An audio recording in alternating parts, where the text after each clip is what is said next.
Hi అండి, welcome back to our channel. ఈరోజైతే నేను బచ్చల కూరతో అయితే పచ్చడి చేశానండి. 3 కట్టల బచ్చల కూర అయితే తీసుకున్నాను. ఇంకా దానికి కావాల్సిన ఐటమ్స్ అన్నీ పక్కన పెట్టేసుకున్నాను.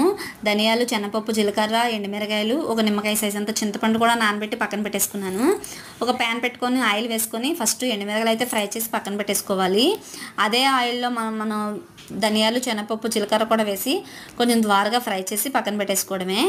ఇంక తర్వాత మనం క్లీన్ చేసి పెట్టుకున్న బచ్చల కూర కూడా వేసి వాటర్ లేకుండా చక్కగా ఫ్రై చేసుకోవాలండి.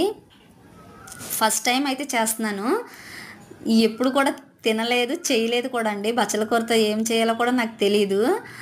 ఇంకా మా వారైతే వారానికి సరిపడా కరివేపాకు, కొత్తిమీర, పుదీనా అవి తీసుకొస్తారు. వాటితో పాటు కంపల్సరీగా ఏదో ఒక ఆకుకూర అయితే తీసుకొస్తారండి.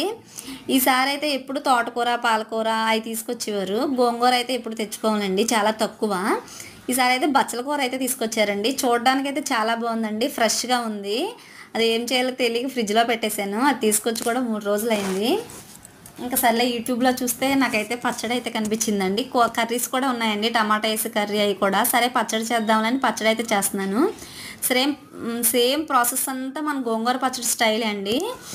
ఇంకా అవన్నీ తీసి పక్కన పెట్టేసుకోవడానికి మిక్సీ పెట్టేసుకోవడమే. చింతపండు, కొంచెం 10 ఎల్లుల్లి రెబ్బలు, టేస్ట్కి తగ్గ సాల్ట్ కూడా వేసేసి మిక్సీ పట్టేసుకోవడమే అండి.